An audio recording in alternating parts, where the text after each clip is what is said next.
Hey kids, what you doing? Reading a story. Do you want to see a surprise? Yes. Okay, come in the kitchen, I'll show it to you. What is it? Look at it and tell me if you can tell what it is. A 3D printer?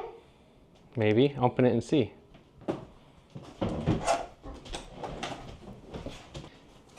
What do you see, girls? I see a charger. So we got electrical cord there. Oh, I see a filament. Yeah, it's a 3D printer. What is that, Lydia? Filament. Filament? Filament. Wait, is this a tiny one for us? Maybe. Does that look like it? What it might be? Yes, yes.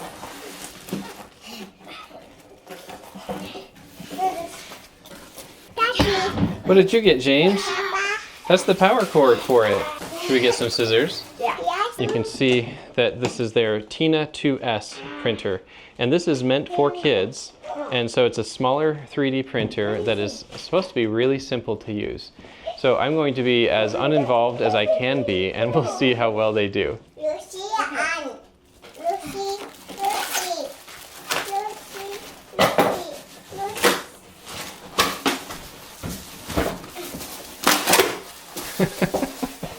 We broke the bottom. I see that. Get the Daddy. So what do you think, girls? You pulled it. I love You haven't even seen it work yet. it. So if we look here, this is the Entina Tina2S, and this is their version 10 of it, it looks like. And wait. Don't go inside with scissors. I don't want you to accidentally cut any wires. So this is the 3D printer. So you can see it has a tiny little bed in there, and then if we look here on the side, it's enclosed, and then here on the back, it's open, so you can access the mechanism back here. And then here on this side is where the spool hangs, and we've got to figure all that out still. And then up here, this is the main control panel, the control knob, and where an SD card goes in with some of the plans for things to 3D print. And then here on the side is the power port and a USB port. So Lydia over here is opening up a filament spool. And then here on the face of it, you can see there's a sticker, and it has a QR code to the Poloprint Cloud app. So we're probably going to be needing to install that. We're going to try to figure out how this works, and I'm going to show you the process of what that looks like. But look, this is the glue stick, so you can put it on this wheel part so that it doesn't like come off and get messed up, so it won't, so it'll stick. Right. Oh my gosh, that It's a glue is stick so to help the print stick to the plate. And then Lucy just took a picture of the QR code, and she's pulling up the app. So it pulled up the Poloprint Cloud app, so go ahead and hit the install button there, Lucy. It's a tiny little wrench. It just finished installing, so Lucy, go ahead and hit the open button. And I guess we're a little bit ahead of ourselves on this app because the printer's not even plugged in yet. Just say allow there. We'll get back to this in just a minute. After that whirlwind unboxing, I've gathered all of the accessories here so we can keep track of what it came with. So it comes with a USB A to B cable, and that's what plugs in here to the side of the 3D printer. And I assume that's just to communicate with it with a laptop or any computer really. Then it has, of course, the power cord here, and then at the other end of that is the power plug that goes here, right there in that port. And then on that power cord, it actually has its own switch. So this is the power switch to turn the printer on and off, or you could just leave this on and then plug it in, I guess. But this helps to avoid arcing. And then it came with a spool of filament. Was it just this one, or were there more than one? Just that. Okay. And then it has a glue stick here. This helps to stick the piece to this printer plate if you have problems with it detaching too early. This helps with that. So we have, looks like some information here we're going to look at in just a second. We have a nozzle needle, so if the nozzle gets plugged, then that's just to help to unplug it. And then it comes with this, which is a micro SD card. Going to need to go plug this into a laptop, it looks like. And then it has a USB-C to USB-A adapter in case you don't have a USB-A port in your computer. Then over here, it came with this. It's a SD card reader. And then here they have a couple of Allen wrenches, a regular wrench there, and it looks like maybe a secondary tip for the 3D printer itself. Might just be a replacement. So those are all the parts that it came with. And now let's look at this manual. So what is that, Lydia? The instruction. So it's showing you all of the parts that it should have come with. So this is the quick start guide. And so we're going to go through that right now and get this thing started up. And then we're going to print what first, Lucy? A Benchie. A Benchie. A test model. Right, exactly. Testing. They've already done Benchies on our other printer. I'm excited about this because now we don't have to ask you to print stuff. We can just print it by ourselves. Whenever we want. Okay, per the sticker that came on it, we have to remove the shaft coupling shell. So we think it's that yellow thing right there. I've rotated it already. Go ahead and take it out, Lucy. Then the second step is remove the tip. And I think they mean that this is a tip as to what to do. I think it's referring to this sticker because you'll see it's number 2 up here, and that's where this thing was located. So then number 3, it says press the fitting, insert the tube. So it's pointing to the feed mechanism here on the side. And so we press, there's a lever right here that we press, and then we got to push the filament in right there. You want to do that, Clara? So upon further investigation, I realized that they have this feeder tube that goes to the printer head right there. And it was just tucked around here in the back area. So I pulled it out through the top here and then brought it around. That is just pressure fit right there, just like that. And then our filament needs to come in the bottom and then up that tube so it can go around to the printer head. Now Lucy is going to push the filament up, so she has to press this lever, which is compressed by a spring to keep the filament in place. I think this is a feeder that pushes the filament to the 3D printer head. Got it up there, Lucy? Oh yeah, I can start to see it going up. Yep. Perfect. Now Clara is going to put the SD card in, and we're going to see what models we can just print directly from it. So go ahead and put it in, Clara, to this slot right here. I think you need to turn it the other way. Turn it so that the face of it is pointing this way, like that. Push it until it clicks. Oh, that's it. Yep. Perfect. Okay, now Lydia is going to plug in the power to the wall. And then here she's going to plug that into the side of the printer. Okay.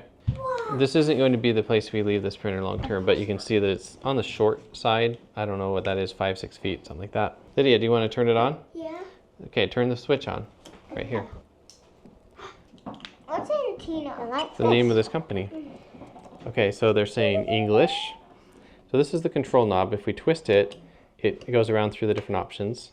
And then click I'm the going middle. to press down on it, I assume. Yep, English. So it says step load filament next. So we've pushed the filament up to right here, but I think we maybe need to push it farther. I'm not really sure, but let's just leave it where it is and see what happens. Load filament, wait for filament to load. Heating nozzle, please wait. So it's saying nozzle, and I'm guessing that's the temperature in Celsius probably. I'm excited. Me too. 10. Now it says 11. insert filament and press button to continue. So I'm not totally sure where the filament needs to be. It's past this part right here. So I'm going to press that. Wait for filament to purge. What are you seeing that's moving? Oh, right, there's a little gear right there moving. So I put my finger on it. You can see how quickly the filament is moving right here. It's quite slow. And so it'd be definitely better to just go ahead and push the filament manually all the way around this loop and up inside, and then we wouldn't have to wait so long. So I'm going to go ahead and do that. It's coming out. There it is. Coming out. So that's purging the filament, girls. It's whatting? Purging the filament. What does that mean?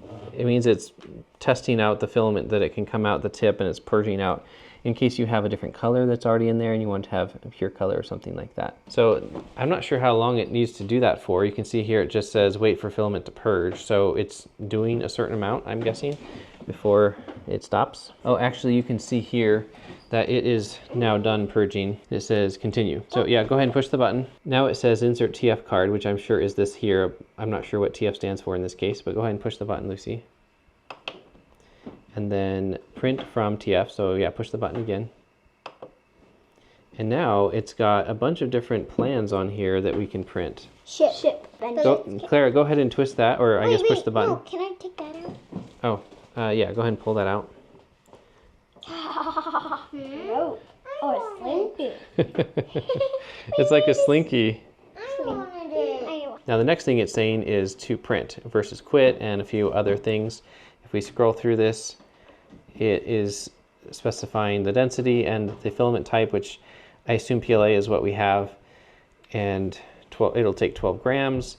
It's going to be 200 degrees, I assume Celsius, and then it's going to take, I think that means an hour and 50 minutes. What? So we're going to go back up here to the top. Claire's going to push the button now to print our first print object, which is a Benchie.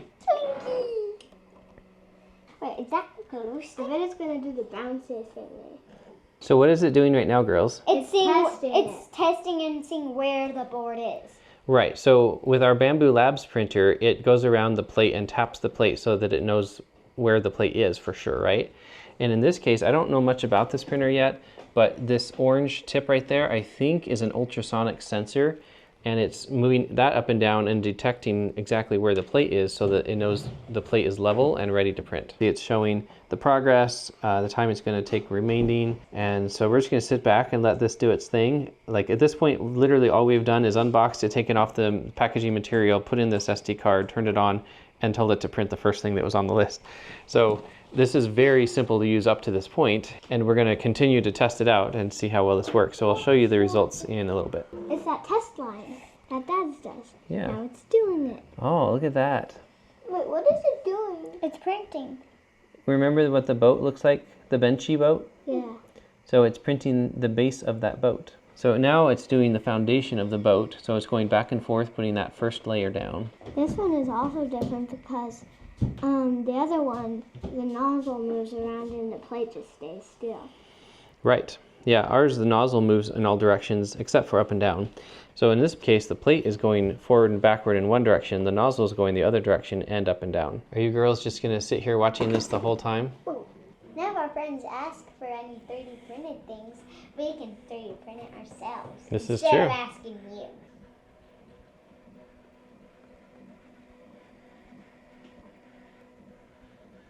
Okay, it's done. The Benchie did not get very far, and this got unplugged from the wall, which is unsurprising. So let's see how well the 3D printer recovers from this.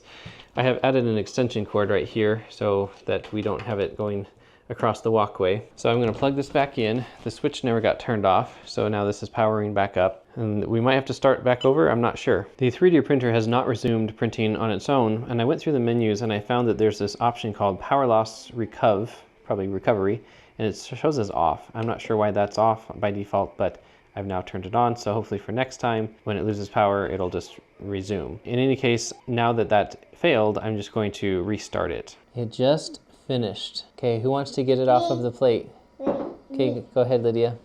Oh, jeez. So is it not coming? We'll just take off the plate. Yeah, exactly. I haven't even shown you guys that, but the other printer does that. So they can bend the plate. I've already taken this plate off. Oh, you did? Yeah. Okay. Don't bend it too much, though. There. There you go. Okay. Now pick up the boat, and you'll see that it has this bottom on it. So they call this a raft that helps to make sure it sticks to the plate. And I'm not totally sure if they gave it... Yeah, it looks like you should be able to just peel it off. Can you pull that off? Oh. Let's evaluate the print quality of this Benchie. You can see here on the front, there are a couple of bumps, and that is mistakes, I believe, of the 3D printer. I've seen that before from other printers as well. But I don't think that's part of the model to have those little bumps on the face. And there's a little bit of irregularity down here. Then you got the bottom there, which is where the raft was attached. And then just looking around it, you can see the archway there, the top of the archway shows a couple of minor imperfections. The front window space there, you can see a couple of fragments sticking out of the side. And same in the other archways. But overall, it's actually pretty good. It's, I would say, 95% what I would expect, just a couple of minor imperfections, which, considering this is a really cheap and really easy to use 3D printer, is going to be completely passable for kids. So here in the manual, we have a variety of specifications here, and I'm just going to read off a couple of the highlights. So for instance, it has a compact desktop design that is seamless. You can put this in various places. Of course, it's just a basic rectangle, but it is relatively small. And then it has a nozzle heating temperature that can get up to 245 degrees Celsius. And then the dimensions that can be printed in this 3D printer is 100 by 100 millimeters and then 105 millimeters. And I think 105 is this dimension this way. And so you can print things up to basically 100 millimeter cubed size. And then also this is a heated bed that can heat up to 60 degrees Celsius, and that helps with optimal adhesion of the plastic to this surface. It says it has a quick detachable nozzle, which it just barely finished printing, so I don't want to touch it right now, but apparently it comes off really easily. Then also right here, it has a built-in fan to help with cooling in case it gets too hot. And then up here, you can see it has an integrated LED light to give optimal lighting, of course, so that you can see your piece. And then up here, you can see that's the circuit board up there. That is where the screen is on top, and that's where the power cord plugs into it right here, as well as the USB cord.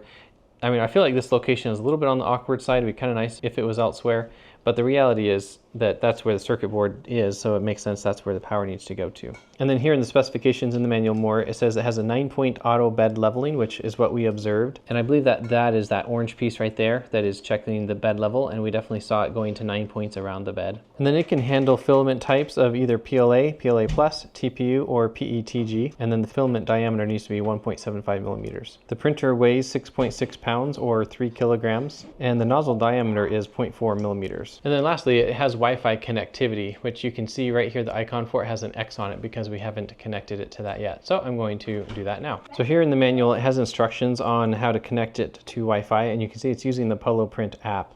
So coming over here, I've installed that app already on the phone.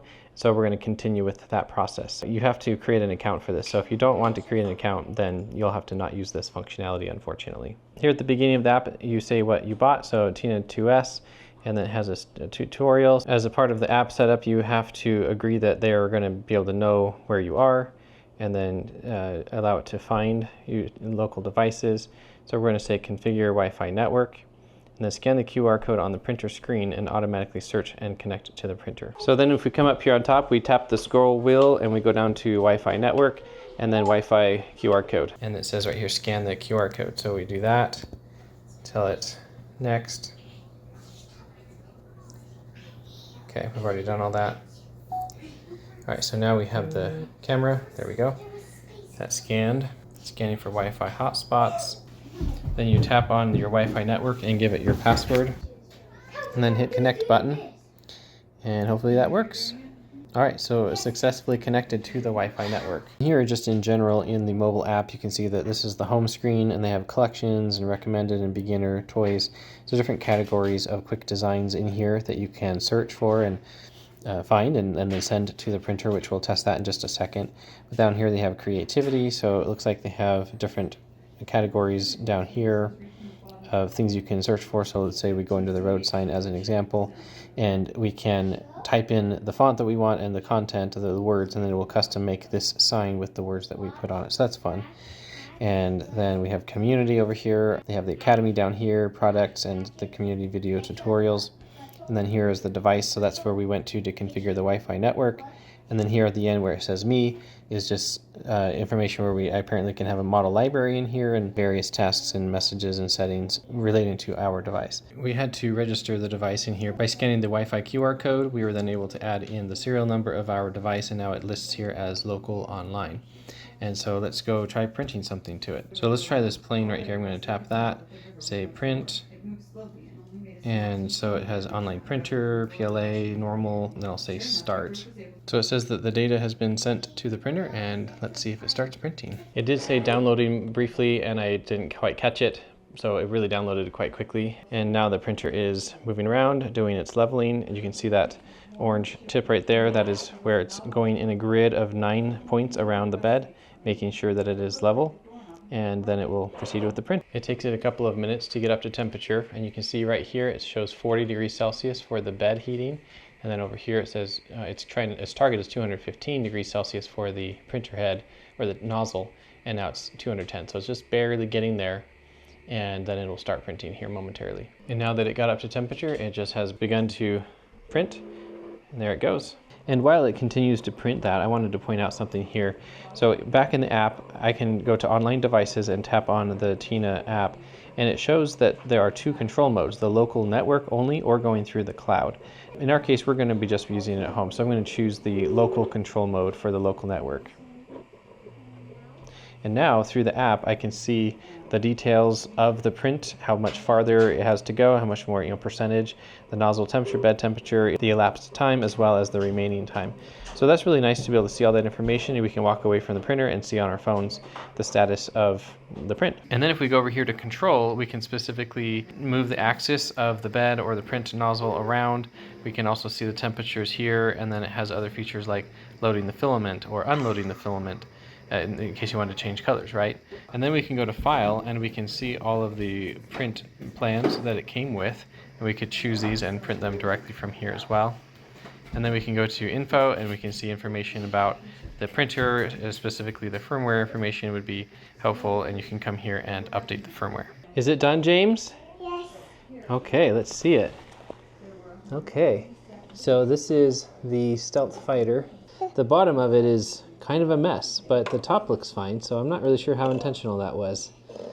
But let's try the laptop control next. Here in the manual, it talks about using the Wii Builder to send prints to the printer from the USB cable. So right here I've plugged in the USB-B end, and then the A end is coming in here to the laptop. And then I've plugged in their micro USB to USB-A adapter, and then I've plugged in their SD card that they sent it with. So then I've pulled that up here on the screen of my laptop. And this is the root of the micro SD card. So we can go into software here, and then I'm on Windows, so I go into that. And then the Wii Builder is right here. So they said that this needs to be extracted first. So I'm going to drag it with my right mouse button, just drop it here on the desktop, and then I have this app on here called 7-Zip. This is the best unzipping software that I've found, and I can just say extract here to a folder named the name of the zip file. So then down here is that folder that it just barely created, so I'm going to double tap that and bring up that. Now here you can see it just has an executable on there. That's the only file that's there. So I'm going to double click that, and that should run the executable to install the application. And indeed it is. And now it's done installing, so I'm going to say finish and go ahead and run it. And let's see what this looks like. The first thing that it pulls up is this prompt here that we need to select our machine, but it's not turned on yet. So Lucy's going to go ahead and turn it on. And then that's connecting to the computer. And then it's just going to give us additional prompts that we need to open the file. There's the STL file that we want to print, which we can download from various places on the internet. And then we have to hit the slice button, and then it will be able to be printed at that point. So we're going to go through that. Now that the printer is detected, we have this menu that came up right after the wizard, and it's giving us the option to specify the printer we have, which in our case is the 2S, as you can see right there. So I'm going to select that and say OK. And then we need to go find the STL file that we want to download and print. Do you know what you want to print, Lucy? A dragon. A dragon. All right, let's go find one. The dragon that Lucy chose is this cute dragon, more easy printing. So we're going to try that. I have downloaded the file and then extracted it, and this is the dragon STL. So I'm going to go ahead and open that and see how it looks in here. Oh, that was pretty painless. And we can potentially make some modifications in here, but we're just going to print it as is. So we're going to say slice. Right here next to the slice button, there is the slicing settings button, and there's a couple of basic settings there, and I'm just going to leave that as all default. Over here on the right side, there is this slider, and if you move this up and down, you can see the slicing model over here is showing you how it has broken it down into layers. Now that it's sliced, I'm going to click here on the connection button, and just going to leave it as the defaults and say connect, and let's see if it works. I noticed over here that the light turned off on the antenna just then. It looks like it's communicating here. It just beeped, so I think it maybe is connected. So I'm going to go ahead and say print, and let's see what happens. Oh, I think it's working. There are some other methods that you could employ. For instance, over here you can click this save button and then save the STL file to the SD card, and then you can insert the SD card back up here in this slot and print it from there. How far along is it, girls? 99.32. All right. So you can see the commands as it's sending the layers to the printer still. And this is the almost done dragon. All right, there it just completed, and there is the finished cute dragon. So interestingly, the slicing software, even though scaffolding was turned off in the preferences, it did it anyway, which I'm fine with if it needed it. So yeah, that's what all these little support structures are, holding up the wings and the side of the head here. That's just extra scaffolding material. Lucy, you want to try pulling that off? Of course. We've found that using these pliers can be helpful for pulling off the scaffolding. So that's what Lucy's doing now. Lucy finished pulling off all of the scaffolding, and this is the final result.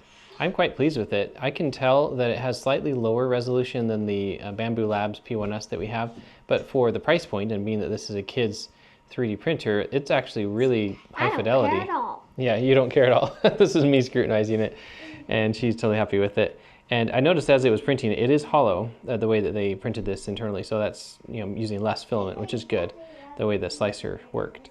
And so, yeah, there you go, Lucy. Are you pleased? I am. All right, great. Now that we've had our day of testing, what do you girls think of the Tina2S 3D printer? I love like it. I love it. Next, I want a unicorn. You want to make a unicorn next? I want to have a dragon like that. They're going to be. Red. The sparkly red. They are going to be perusing the internet looking for all the 3D printer plans, huh? And we can do it ourselves. I That's want right. one like this, but sparkly red. So it says only use filament from them. Well, they only sent us with this one reel of white, and white is definitely boring. And this is 1.75 millimeter filament, which is the same filament diameter as this and all the other rolls that we have of PLA. This happens to be from Bambu Labs, which is a high quality filament that's consistent in its diameter. I think that's really what they're mostly concerned about with that stipulation. I'm going to go ahead and try an experiment where I'm going to run some of that filament through it and see how well it works.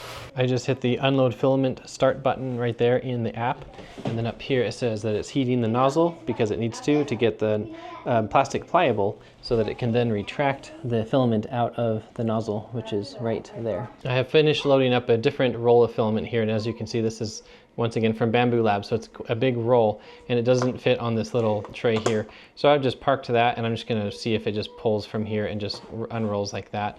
So I've pushed it up all the way through here, and then down here I can just say for load filament I can say start, and then it says auto feed sent, and then up here it says waiting for the filament to load, and then it's heating up the nozzle because it's going to need to purge as it's loading in the new filament. So now it's beeping and it says to insert the filament and then press the button, which I've already done, so I'm going to press the button, and then it says waiting for it to purge. This is what it looks like. It's definitely pulling it through, and you can see the roll slowly unrolling right there. So it might work just kind of sitting on the table like that, but of course do at your own risk. So coming around over this way, yep, there it is, it's purging. Looks like it is printing this red filament from Bambu Labs just fine. It has finished printing the flexible pterodactyl. So this is how it turned out. You can see it's kind of a fun pterodactyl shape there. You can flap its wings. And this proved out that definitely you can use other filament than what they send it with. You definitely want 1.75 mil filament, but that's what other printers use too. And I noticed that this printer, the slicer, often does these rafts on the bottom, which uses extra filament but helps to make sure that it's stuck good to the plate. I've just removed the red filament that was in there before, and I've put in some purple, and then I'm going to do a unicorn over here that is in the style of Veroni, which is this really cool kind of lattice work design. And this is going to be difficult for it, so I'm curious to see how well it performs. So I've sent it over via the USB cable using the serial connection, and it's now doing the bed leveling, and it's about to get started, and I'll show you how it turns out. Well, that didn't work. I also printed out this rabbit that was one of the STL files on the SD card that came with the printer. And you can see here it turned out really quite nice. I'm happy with it. It definitely has some of those irregularities or bumps around on it on the sides and the ears. And also, if you look right here on this corner, you can see exactly where the print head moves up a level in about the same location all the way up, so because there's kind of a seam right there. Something else that I found is when I'm changing the filament color and I'm purging the previous filament, it purges for far more time than is necessary and wastes a lot of filament. Maybe 4 to 5 feet of filament coming out. So I found that I just can watch the nozzle tip and wait until the new color starts to come out cleanly enough for my needs, and then I can just touch this knob, just tap it and then say continue, and then it stops purging it at that point. It just barely finished a white rabbit, and so I'm just wanting to compare it to this purple one and see how consistent the print is, doing the exact same STL file for both of them. So we already talked about the rabbit and the minor bumps on and imperfections on it. So looking at the white one, you want to go ahead and get it, Clara? She said she wanted to get it off the plate. It's my friend. Just yank it. Maybe you do. Okay, there we go. So looking at the white one, it's pretty similar. It has those little bumps around, but they are in different places. So those are, in my opinion, clearly just minor imperfections that happen somewhat randomly. So this is the two of them side by side so that you can see where the imperfections are different. The kids have been printing nonstop on this printer ever since I unveiled it to them a couple of days ago.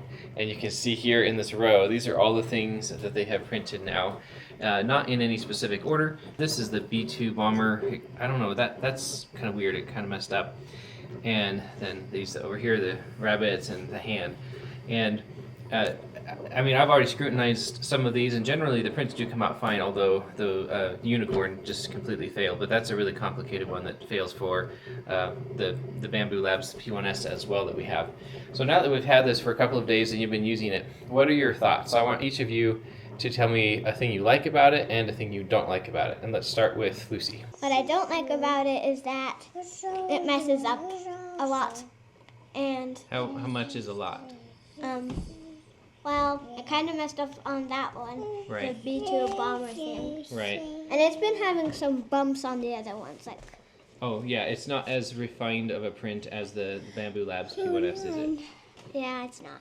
But what I do like about it is that it's very easy to do.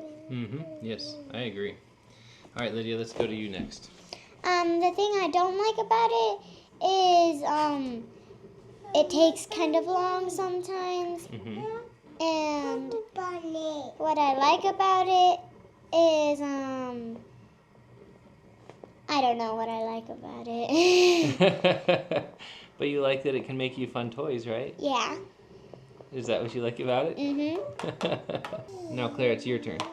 What I don't like about it is that it's a lot slower than your print tool. Yes. Like it goes a lot slower and it takes longer to print the things. And what I do like about it is that we can print whatever we want whenever we want. Okay. That's a glowing endorsement. James, do you have anything to add? Yes. What do you want to say? Bunny. You like the bunny? Yes. All right. And frankly, I think it fails about as much as our Bambu Labs P1S does over here that's also printing. I think just Lucy's more aware of it because she's the one doing it and paying attention. Also, I've noticed that this printer, it always prints out a raft on the bottom, which tends to stick really well to the plate, more so than the object does. And I'm not sure that the rafting is always necessary, but it always does one. Testing out this printer, it's been a lot of fun, and I hope it was helpful to see how well it has worked for us. And with that, Thanks for watching and I'll see you in the next video. Ooh, I like that. That's cute. 1 minute. That's so cute.